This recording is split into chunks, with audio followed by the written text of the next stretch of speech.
A Cadeia da Prece, Jesus mais perto de você. No capítulo 3 de Jó, que é o livro antes dos Salmos, né? Nos versos 25 e 26 tem um versículo 2, na verdade, assim, bem reveladores, porque certas coisas acontecem na nossa vida, e acontecem porque nós as atraímos, tanto para o bem quanto para o mal. No caso aqui, Jó diz assim, depois de passar por momentos terríveis, ou estar passando ainda por momentos terríveis, ele faz uma pergunta: por que o que eu temia me veio? Aquilo de que eu mais tinha medo me aconteceu. Nunca estive descansado, nem sosseguei, nem repousei, mas veio sobre mim a perturbação. Amém? Eu vejo nas Escrituras o poder do medo atuando. Por exemplo, um dos casos mais incríveis, é que aquele povo liderado por Moisés tinha uma promessa de Deus clara, absolutamente clara, a respeito do seu futuro. Eu vou colocar vocês na melhor terra possível, terra que mana leite e mel. Então Moisés, estrategicamente, mandou um representante de cada uma das 12 tribos de Israel, né? Fez uma coisa muito politicamente correta, mandou um representante de cada tribo para ninguém falar nada. Entre outras coisas, politicamente ele foi corretíssimo. Esse povo sabia da promessa, porque Deus disse: olha, eu vou dar para vocês. E quando eles entraram na terra, eles viram que a promessa de Deus era verdadeira, porque um cacho de uva 2 homens tinham que levar numa verga, está escrito, né, no ombro, tanto que é um dos símbolos de prosperidade de Israel. Eu até comprei numa cidade chamada Netânia, beira-mar, lá em Israel, um prato que eu tenho na minha sala desde esse tempo, um prato bonito, meio dourado assim, com 2 homens carregando um cacho de uva, nada pequeno, parecia era um cacho de melancia, né? E mesmo sabendo da promessa de Deus, mesmo sendo alertados por Deus, só tem um detalhe, gente: eu vou dar o prazer a vocês de conquistarem, e o meu penhor, o meu aval é que eu vou estar com vocês em todas essas lutas. Vocês vão encontrar tribos hostis, um tipo de homens que vocês ainda não conhecem, como foi o caso de Golias, por exemplo. Quem é que conheceu um homem com 2,90 metros de altura? A gente até conhece alguns com 2,40, né? Tem muito jogador, hoje até jogador de futebol, né? Tem goleiro aí com mais de 2 metros, facinho, né? Então vocês vão encontrar resistências, mas fiquem tranquilos, eu estou com vocês. E eles então, tudo animadão, até que viram o tamanho do problema. Não era um povo comum. E quando Deus nos dá alguma coisa, aprenda isso. Quando Deus tem um propósito com a minha vida, com a sua vida, Ele garante estar conosco, mas Ele também nos ensina a não pedir pequeno, porque Ele é um Deus grande. Só que quando nós pedimos algo grande, nós também estamos pedindo intrinsecamente uma luta grande, para ser uma grande conquista que faça com que o nome de Deus seja glorificado entre as nações, como é o caso do Brasil hoje. Mas quando eles viram o tamanho dos guerreiros, o medo bateu a porta instantaneamente do coração deles, e do jeito que o medo entrou pela porta da frente, a fé desses homens saiu pela porta dos fundos, porque medo e fé não combinam. Aí eu vejo também um jovem hebreu de madrugada, malhando trigo, e Deus aparece para ele na forma de um anjo e pergunta para ele: o que você está fazendo aí? Se eu estou malhando o trigo de madrugada, porque se eu fizer isso de dia, os midianitas vão ver de longe e vão vir e roubam tudo, e a gente está debaixo do jugo deles, tudo que a gente produz eles levam embora. E Deus até disse para ele, né, que é isso, rapaz, você é um homem forte, você é um homem valoroso. E ele diz: não me avisaram. Por que eu estou aqui morrendo de medo de madrugada, fazendo esse tipo de coisa? Então diz para ele, Deus diz para ele uma coisa que ele diz para mim e para você: vai nessa tua força. Mas que força?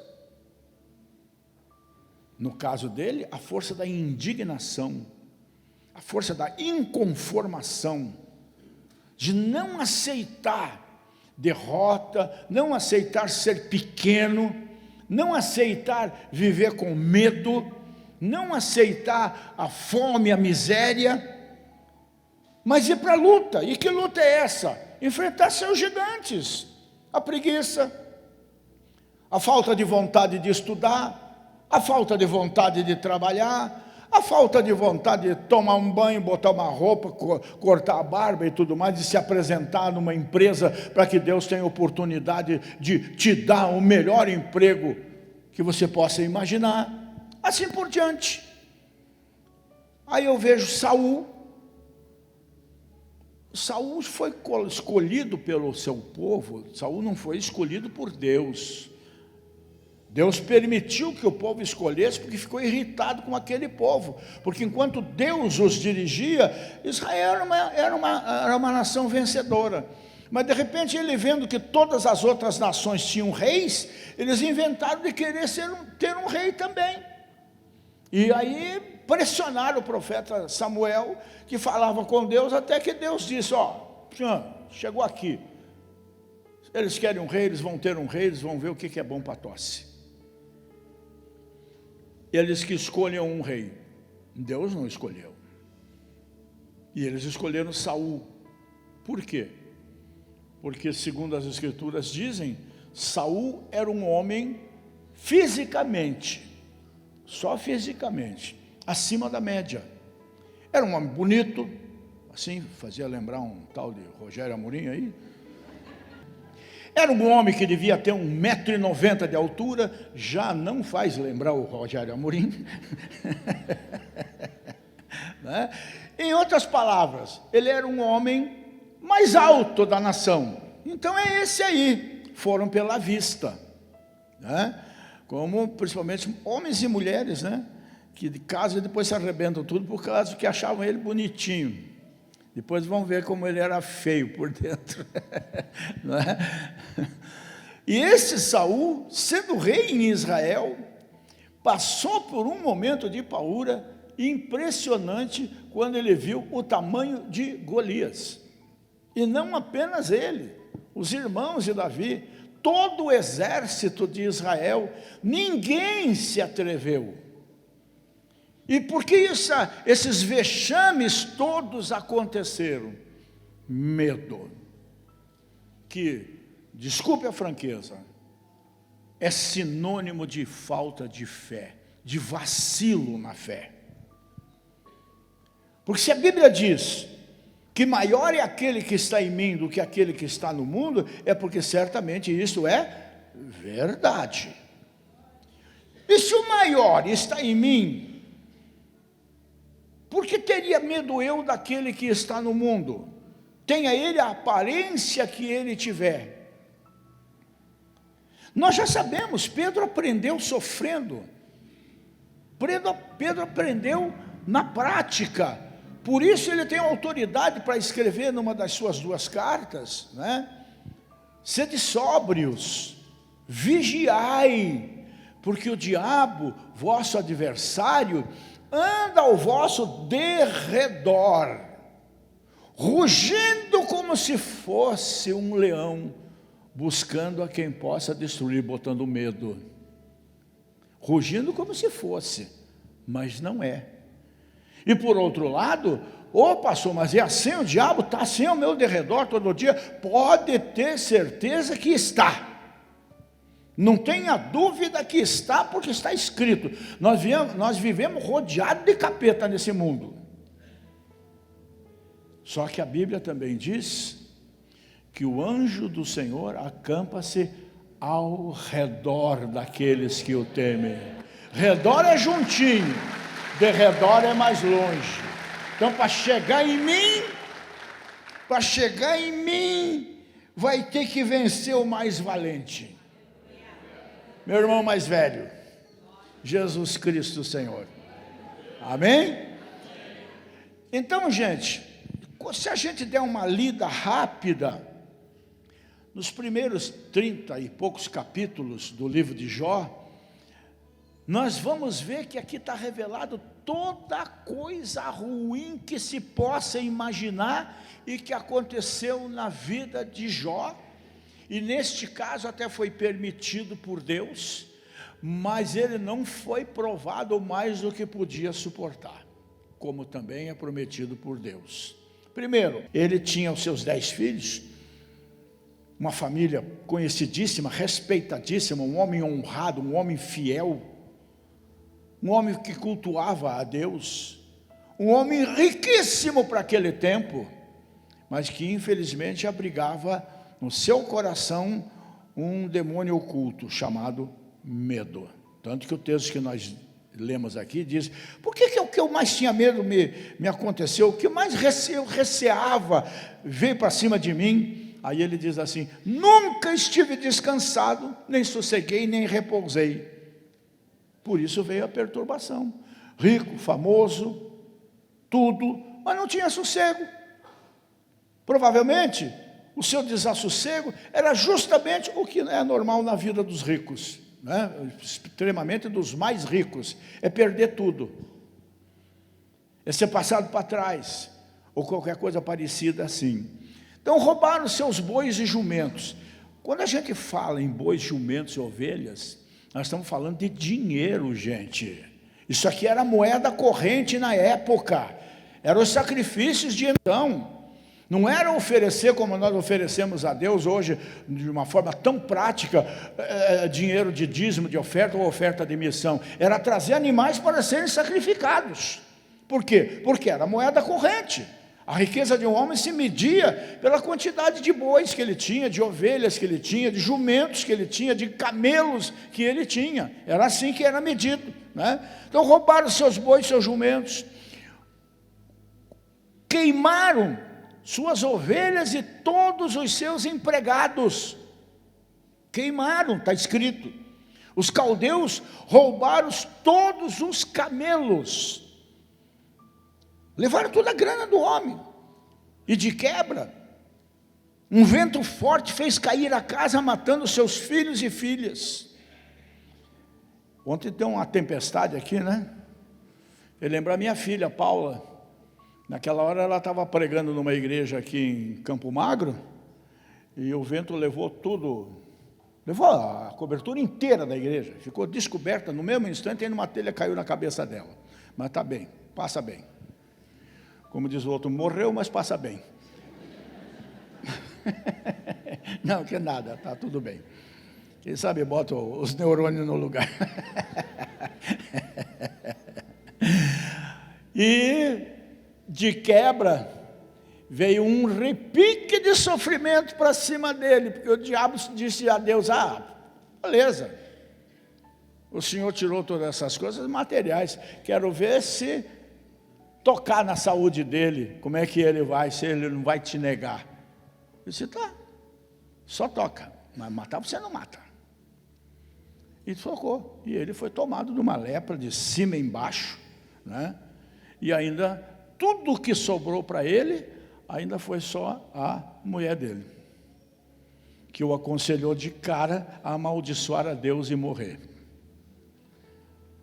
Moleza, né, gente? E por que isso tudo aconteceu? Por um vacilo. Por que as coisas ruins acontecem nas nossas vidas? Por um vacilo. No caso de Jó, foi deixar explícito: o diabo não lê pensamentos. O que eu falei? Então sossega, tá? O diabo não pode ler o que você pensa, mas ele é astuto ao extremo. Ele lê nas entrelinhas, ele olha o teu comportamento e não precisa nem adivinhar para saber o que está se passando no seu coração, na sua mente. E o Jó deu bandeira, como a gente costuma dizer. O maligno viu que ele tinha medo, e ele disse assim: vou vencer Deus, vencendo esse sujeito, usando a arma mais difícil que eu tenho para a vida do homem, que é o medo. A outra é o desânimo. E a verdade é que a causa principal de toda essa destruição foi o diabo. Mas, sem dúvida, Jó abriu a porta da oportunidade pela qual ele entrou. E aprenda isso também na sua vida. Toda coisa maligna que caiu sobre ele entrou pela porta do medo. Por isso nós precisamos aprender a fechar e lacrar essa porta. Num dizer bem infantil: se o medo bater a sua porta, peça para Jesus atender. Se o medo bater na porta do seu coração, peça que o Espírito Santo poderoso de Deus atenda. Mas não atenda você. Não atenda você. E a Bíblia mostra claramente que antes que viessem os problemas, Jó já tinha medo que eles viessem. E ele estava constantemente, pelo que nós lemos aqui, fácil de deduzir, constantemente temeroso de que as coisas boas de Deus em sua vida não durassem para sempre. Mas vocês têm que aprender que os dons, eles são sem arrependimento. Por isso que muita gente não entende certas coisas. Às vezes tem pastores, por exemplo, uma vez eu explicar isso para a Marilza, muitos anos atrás, porque ela me perguntava: mas Rogério, a gente sabe da vida daquele homem, como é que os milagres acontecem? Porque não é ele que opera o milagre. A palavra, ele pode não valer nada, mas a palavra que ele prega é boa. O nome de Jesus é poderoso. E o inimigo não resiste ao poder desse nome. Então, se foi dado a ele um dom de curar, por exemplo, ele vai morrer com aquele dom, mesmo que ele tenha uma vida errada. Por isso está escrito, Jesus disse, mas muitos vão se apresentar a Deus naquele dia dizendo: mas Senhor, no teu nome não profetizei, no teu nome não expulsei demônios. E Jesus vai responder para ele o quê? Aparta-te de mim, maldito, nunca te conheci. Conheço a minha palavra, mas a ti eu não conheço. E quando você a proferiu, eu honrei, não você, mas eu honrei a tua palavra, a minha palavra que estava na tua boca. Amém, gente? Dá para entender isso? E também dá para tirar certas dúvidas que a gente tem muitas vezes por aí, não é? Então, gente, esse medo de Jó não tinha vindo de Deus, por uma razão muito simples. Se você procurar nas Escrituras, você não vai achar. O medo não provém de Deus. Pelo contrário, a Bíblia diz que Deus não se agrada de tímidos. Tímidos, nesse caso, Deus não se agrada do medroso, porque o nome dele jamais vai ser exaltado, glorificado através da vida de alguém que tem medo. O nome dele só vai ser glorificado quando alguém entrar na terra que ele prometeu, enfrentando tudo o que ele disse que tinha que enfrentar e dando-lhe a vitória final, que será, na verdade, a vitória dele. Está entendendo? A Bíblia também diz claramente lá em Timóteo, né? Porque Deus não nos deu um espírito de medo. Deus não nos deu um espírito de medo, mas de poder, de amor e de moderação, de equilíbrio. E são coisas que nós não entendemos porque não conhecemos. Por isso eu insisto com você, você tem que ler Bíblia, pelo amor de Deus. A Bíblia é o guia, é o manual do cristão e não tem dois. Não tem dois. O que adianta ler o livro dos Mórmons? O que adianta ler o livro de Buda? O que adianta ler o livro do São Cipriano e tantos outros livros, se não contém a palavra de Deus? E nós sendo cristãos, se eu sou médico, para que eu vou ler livro de mecânica? Se a minha profissão é médico, eu tenho que me aprofundar, porque a medicina evolui, como a engenharia evolui, e a advocacia, todas as profissões evoluem, a tua profissão evolui.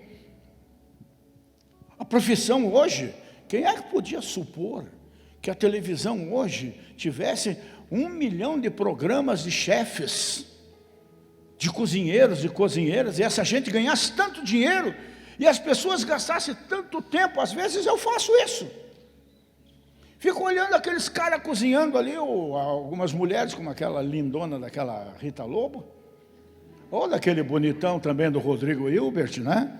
Que sujeito simpático, pena que casado com um traste daquele, mas deixa para lá. Essa boca me mata, né? Oh, eu fico fascinado, me dá uma vontade maluca de aprender a cozinhar quando eu vejo isso. E a Marilza me toca na porta da cozinha já, não deixa fritar nenhum ovo, não é? Mas é o tal negócio, tá? O que temos que fazer, vamos fazer da melhor maneira, e para fazer da melhor maneira, temos que estar sempre nos reciclando, sempre aprendendo. É o caso do pregador. O pregador tem que estar sempre lendo, estudando, meditando, trazendo o evangelho de 6.000 anos atrás, 4.000 anos atrás, 2.000 anos atrás, da nova dispensação, para os dias de hoje, para o povo entender que a aplicação daquele evangelho dos tempos da arca é o mesmo evangelho que nós pregamos hoje, de uma forma diferenciada. Eu vou usar como força de expressão também, mais moderna, porque o nosso Deus é sempre moderno, Ele nunca envelhece. E Ele me ensina na palavra que não há razão para termos medo, gente, porque o que Deus nos deu, repito, Ele não tira. Mas por que eu perdi? Não foi Deus que te tirou, foi o teu medo, a tua imprudência, foi o capeta, porque você abriu a porta. Funciona assim. E a gente fica irritado com Deus, porque Deus me tirou isso, Deus me tirou aquilo. Poxa, Ele não tirou, Ele só parou de dar. Por quê? Porque você parou de semear, seja lá o que for, você parou de semear. Esse ano a gente colheu lá no sítio lá um montão de milho para a bicharada lá, né? Esse ano não vamos colher nada. Por quê? Não choveu, fez muito sol, choveu demais. Não, nós não plantamos. Simples. E aí é Deus que é culpado, porque a minha vida está essa lasqueira agora. Ora, o terreno da sua vida vai virar um deserto, se você não continuar plantando. Mesmo que esteja um deserto, lembra de Isaac. Você vai abrir poços, você vai ser um elefante. O que eu quis dizer com isso? É que eu fico fascinado com esses documentários que eu vejo, né?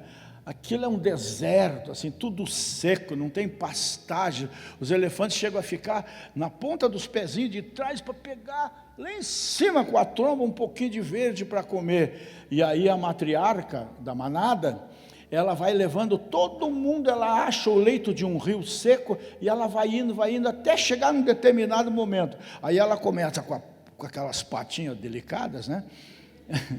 A fazer um buraco enorme e a terminar o buraco com a tromba, e o que sai do deserto? Água, que mata a sede da manada toda. E eles continuam o caminho em busca de verdes pastagens.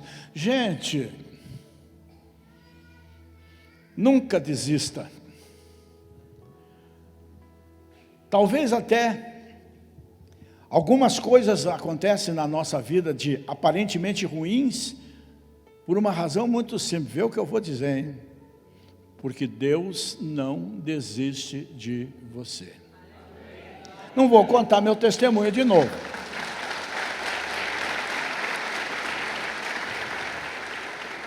Mas quando Ele me chamou para o ministério e eu disse que não queria, Ele me jogou no mar. Por que Ele me jogou no mar? Para me matar? Eu estava lascado. Mas Ele conhece o meu coração e conhece o teu coração. Aí Ele olhou lá de cima, aprendeu, papudo? Agora vem, eu vou te tirar daí e você vai me obedecer, porque eu tenho um plano com a sua vida. E o meu plano é melhor para a sua vida. Aprenda essa você também, papudo. Não é? Nós temos que fazer a leitura correta. E nós só podemos fazer a leitura correta se nós estivermos no espírito da coisa. Nós só podemos fazer a leitura correta do que acontece ou deixa de acontecer na nossa vida se fizermos a leitura correta. Todas as respostas para a sua vida estão contidas neste livro santo. Acredite. Ser forte e corajoso. Não tenha medo, não pasme nem te espantes, porque eu serei contigo por onde quer que você passar. Amém? Seja forte, seja corajoso, e o Senhor vai ter prazer em estar com você e dar a você a tua conquista. A Cadeia da Prece, Jesus mais perto de você.